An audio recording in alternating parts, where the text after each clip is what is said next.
Hello, everyone, and welcome back to another episode of the Unsank Podcast, the podcast that's all about staying afloat in the rocky waters of life. I'm your host, Lex, and today I am joined by a very special guest, my friend and neighbor growing up, Carol Allen. I love her very much, and she has an incredible story to tell you about healing and how to overcome unspeakable events in life. So let's get into it.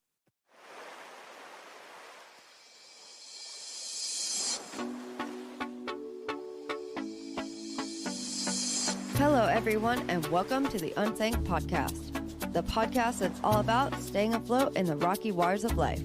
I'm your host, Lex, and I'm here to help you overcome whatever life throws your way.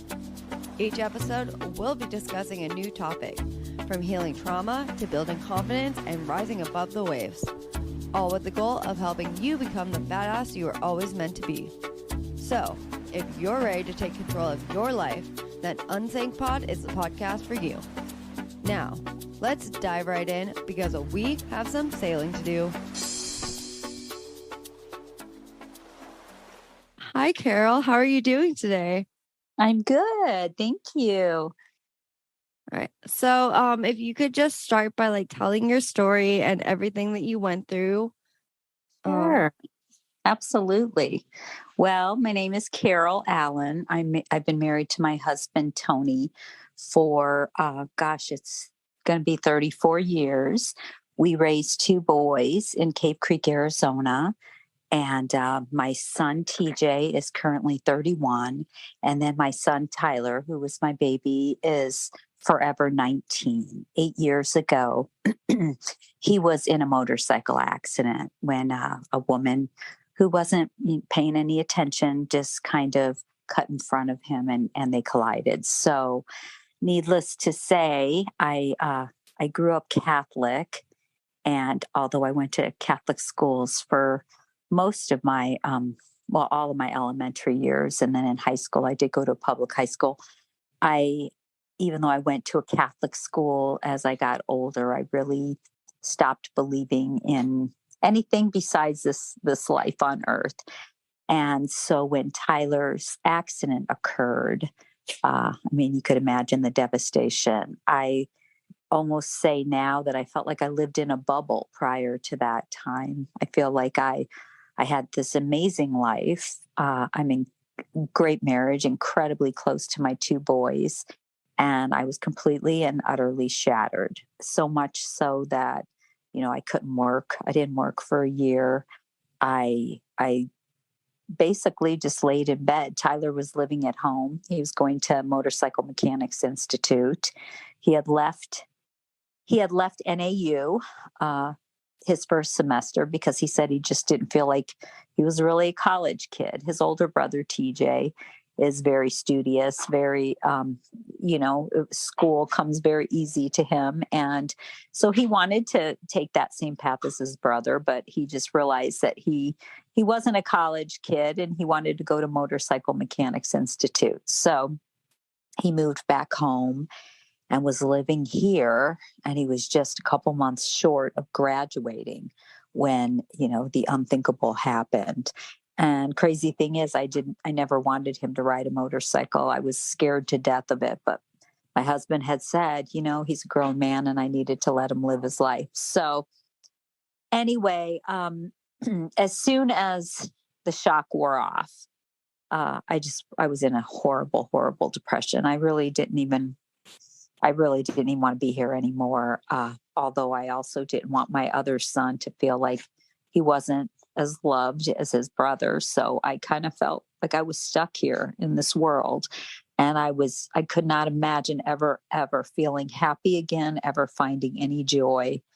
And I was devastated. I truly thought I was just never, ever going to see my son again because I didn't believe in anything. And it was too much for me to bear. But I always say Tyler wasn't about to let this happen. He wasn't about to see his mom wither away. So he immediately came on really strong with crazy, crazy signs that were completely unexplainable. And because I am such a skeptic and never believed in anything. I didn't pay attention. I just kept marking everything off as just weird coincidences. And I would say my sister Marilyn, about a month later, Marilyn always believed in an afterlife. She always, she would go to see mediums. She would watch Teresa Caputo, Long Island Medium. My sister Marilyn booked a reading with a medium, and she went onto the psychic directory, the best psychic directory, to find one. And she wanted an in-person reading. But for some reason, she saw the name Renee Richards, and she kept going back to it, even though it was going to be a telephone reading. So for some reason, she just decided that she was drawn to this name. So she decided to book a phone reading with her. And when she did, because she knew that I wouldn't believe anything, she actually paid for the session with a friend of hers, debit card or credit card, because a friend who had no connection to me. And then she also used her husband's company conference phone number, because she didn't want, she knew that I would just assume that the woman had looked everything up. So anyway, she did this reading, and it just blew us away. I mean, the very first thing Renee said when my sister answered the phone was she knew there was a young male. He was excited to talk to us. It was a tragedy. Then she said, was his name Tyler?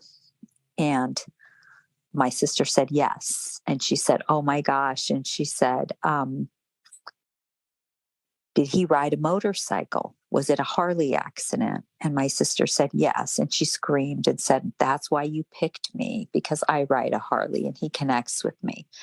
And the validations just continued. She knew so much. And she also said that, this was his time, that as souls, he finished what he came here to do. And there's nothing that could have changed the outcome. So even if I hadn't let him ride the motorcycle and we hadn't let him go to MMI, she said something else would have happened. And as the years have gone by, I've discovered that to be true. I have found that so many parents, there's been indications that their kids weren't going to be here. I even know a story of a woman who's in our group that said her little boy came home one day and he had drawn a picture of their family, and he was only like 6. And she said everybody was in the picture but him. And so she asked him, why aren't you in the picture? And he said, oh. And so then he drew himself up in the clouds.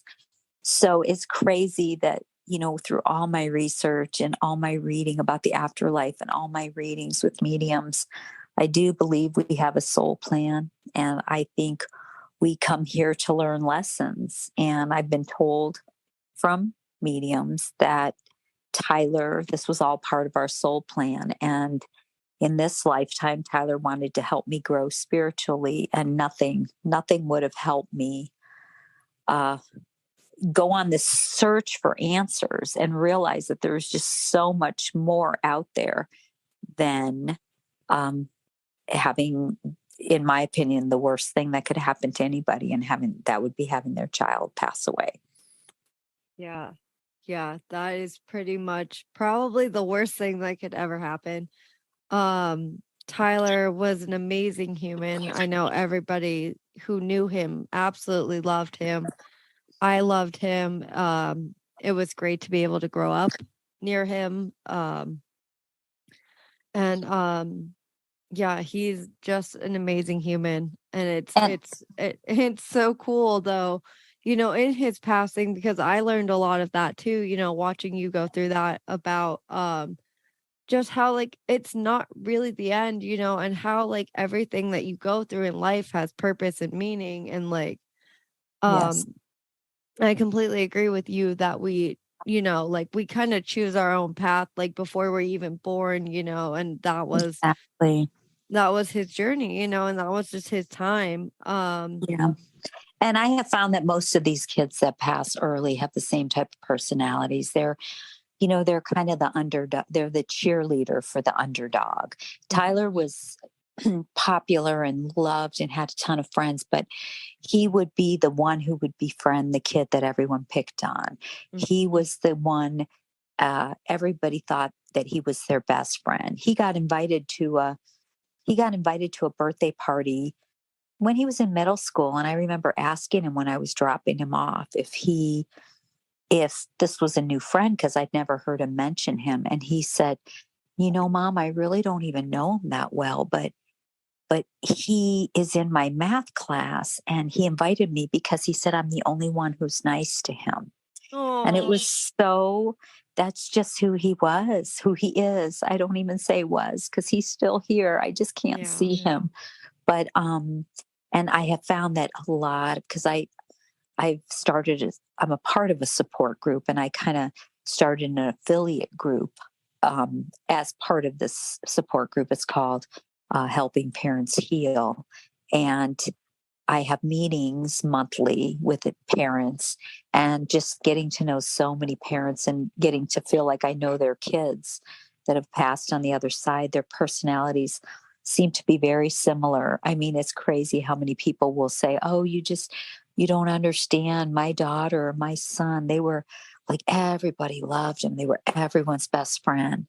And I always say that's because they're such evolved souls. They come here really to teach others, and then they finish what they came to do, and they go home. That's what we're in school learning, and they've already graduated. They're already home. Yeah, that's so beautiful, like, to think about. It's like a really nice way of thinking about it. And yeah, he's just a really quick learner. Yes, well, I'm sure he's had plenty of different lives where he's learned, and then they just get to a place where they've grown so much, and because I think that really we're here to learn to be compassionate and full of love, and we come here to learn lessons, and we can't learn if life is easy. We can't learn if we just sail through. So we choose our lessons for growth, and I think grief is one of the hardest lessons we have. Oh, 100%, 100%. But it's such a worthwhile lesson, I think. Like all the growth that comes from it is like kind Yes, of kind of worth it in a way. Yes. I mean, I've grown. I have zero fear of death. I have met the most amazing people. I feel like I don't live in a bubble. I kind of, unfortunately, see life for, what it is. There's a lot of beauty in it. I mean, don't get me wrong. I would give everything back to have him, but I don't have that choice. So I have to look at the silver lining. I have to look at what I've learned from this, and how I've grown. And life is like a blink of an eye. I mean, it's been 8 years, and I still feel like it was yesterday. And I hear him. I feel like I talk to him. I think we all have the ability to raise our vibration and hear our kids and talk to them. And he helps me. And and I feel just as close to him today as I ever have, and just as connected. Yeah. It's so cool. They definitely stay with us. Can you expand more on your group that you started, Helping Parents Heal? And Yes, helping parents heal is a support group, and we're a little different than other support groups. In the beginning, I went to a support group, and I won't mention the name, but we sat in a circle, and one by one, we talked about our situation. And the very first woman who started talking, she said it'd been 6 years for her, and she was still sobbing. And she said that, you know, um, nobody understood, and it just didn't get better. And people had started, you know, walking away from her, and she didn't really have any friends left. Her family had turned away because of her grief, and she just was, she said, I still would want to take my life if I could. And then the next person spoke and they said it had been 10 years and it was the same story, crying. And I immediately looked at my husband and I said, we need to leave. And he said, well, what's going on after, this was after 20 minutes. And as soon as we got in the car, I said, I need someone to tell me I'm going to be okay. I don't, if I, if I'm like this woman in 10 years, what's the point? And I said, I can't go on this way. And helping parents heal is different because that's why we are called helping parents heal. We believe that we can heal and live a joy-filled life because we believe in connection with our kids. We are all about the afterlife and meditation and learning to continue that relationship.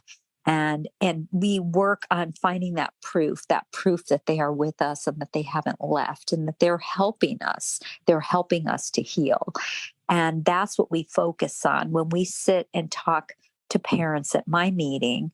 We do, new parents of course cry and we listen to them, but we always let them know that we promise that they can find joy and that they will be able to continue a relationship with their child. And that is what makes helping parents heal different from just a support group that, just kind of wants to cry together. And we cry together, don't get me wrong, but we also laugh a lot and we also understand each other. And we also all continue our relationship with our kids.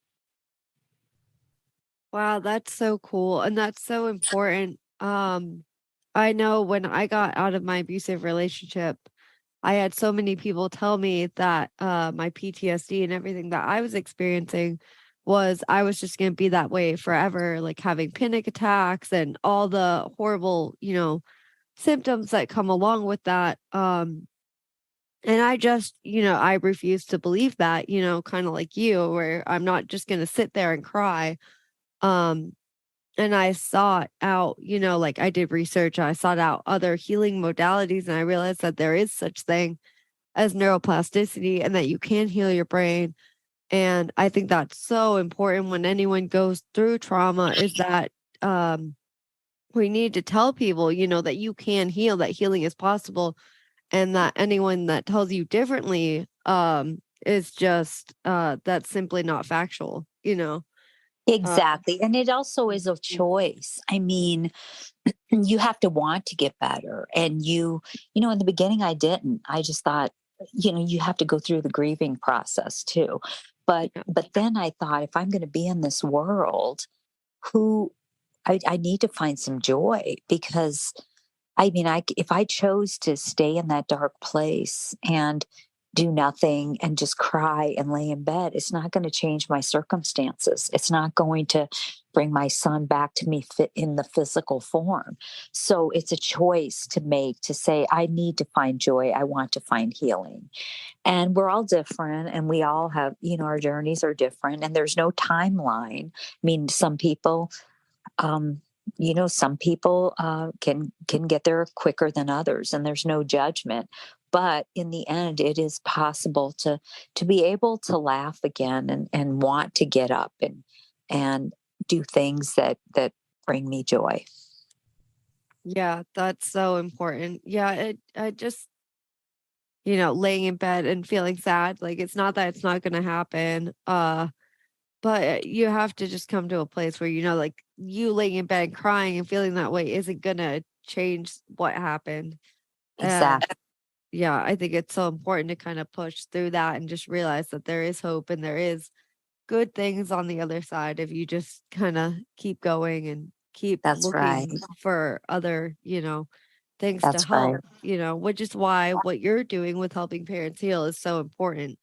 And so that other people going through what you're going through can have that hand to know that Yes, they're not alone and that they can heal. exactly. And just giving them that hope, offering them hope, which is what we need. We all need hope for, whatever we're going through. Yeah, 100%. Um, I also want to talk about the amazing book that you wrote. Oh. What inspired you to write that book? Well, early on in my journey, somebody said to me, whenever you get signs, make a note of them because you're in such a fog and you're going to forget, and then you need to go back and you need to remind yourself of these signs just so that you don't talk yourself out of it or forget about it. And one of the biggest signs I received early on was I saw a reflection of Tyler's face in a picture of my husband in a motorcycle helmet that he had on. And it's clear as day. And when I saw that, in fact, it sits on my screensaver on my phone just to always remind me that he's right there. It was crazy. It blew me away. And I thought, oh my God, he sees everything. He's here. And so I just started writing down all these crazy things that would happen to me when I'd be watching TV, just sitting there and the remote is on the coffee table and I'm by myself. And all of a sudden, the TV completely switches channels. Or when I'm driving in the car and all of a sudden I said, Tyler, I need a sign. And then the DJ will say, we have Tyler on the line here, obviously not talking about Tyler, my son, but a different Tyler. And it was just all day. I felt like he worked so hard to just say, I'm okay, I'm okay. And so I would write all these signs down. And my husband at one point said, maybe you should write a book as the years, as time goes on. And so just I thought, okay, I will. And then I started writing it. And I think I was still too early in the grief because I would write it and then I would stop. And then, I would relive the tragic part of it because I started with what I went through in the beginning, only because I wanted other parents to know, hey, I get it. I was there too. When they see me now, they see that I am laughing. I want them to know I wasn't always like this. I was just like you. So I did start with my story. I didn't go into a lot of it because I didn't want people, but I had to start there. And then I would get upset. And so I put the book down. And then finally, like 6 years in my journey, I thought I thought that's it. It's time for me to finish the book. And I heard Tyler. I just heard him in my head, like, Mom, it's time to finish that book. It's time to finish. So I went back and I went through all my journaling, all my signs, and all my notes. And I just started putting it all together. And really it's just something I did to help others. And that's what inspired me, honey. I think helping others is also healing. I mean, it gives purpose, and just being able to, like you said, just lend a hand to somebody and help pull them forward is not only beneficial for them, but it keeps me on my healing journey. Yeah, that's so beautiful. Thank you so much for writing that book. It's a beautiful book. If you guys haven't read it, definitely go check it out. It's on Amazon. It's called Mom, I'm Not Gone. Right, Carol? Yes, Mom, I'm Not Gone. Tyler Lives. Yes. And it's a beautifully well-written book. It's a gorgeous story. Everyone go check it out. Carol, what do you think has helped you most on your healing journey? Well, the group. I mean, the group has helped me the most. The woman who had the whole group. I mean, when we started, there was only 4,000 members. Now, worldwide, there's like almost 27,000 members. And what's helped me is the group and spending time with all these parents that get it, especially spending time with those that were further along in the journey, that were happy, that gave me tools. I read so many books. I started meditating. I started yoga. In fact, I teach yoga now in the mornings because it's yoga is so healing. It's kind of a moving meditation, but the group and the parents there and meeting with them and feeling and just staying connected. That's what's helped me the most. That's amazing. Thank you so much for sharing that. And thank you so much for sharing your story on the podcast today. I really appreciate it. Thank you so much for having me, sweetheart. I Yeah. appreciate it. You're so welcome. If people want to find out more about helping parents heal and get in contact with your organization and, anything with their healing journey, where can they contact you and the organization? Well, the website for Helping Parents Heal is helpingparentsheal.org.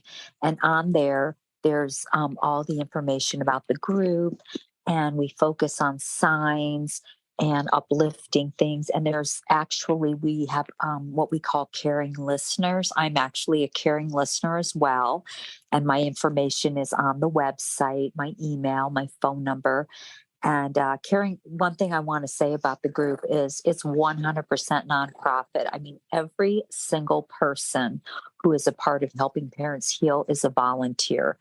Every single person. And we have a donation page on there, but that's strictly we have a conference every 2 years. We've had 2 so far. We're having one in 2024. And that just gives money to those who can't afford to travel to Arizona, to those who can't afford to pay for the conference, the hotels. And that's really what the donations are for. Nobody takes a salary. Nobody takes a salary. We just are parents that just want to help other parents. Wow, that's so cool. And that's so important. Thank you so much for sharing, Carol. And thank you for being here today. I really appreciate it. And I love you so, so much. You sweetheart. I love you too.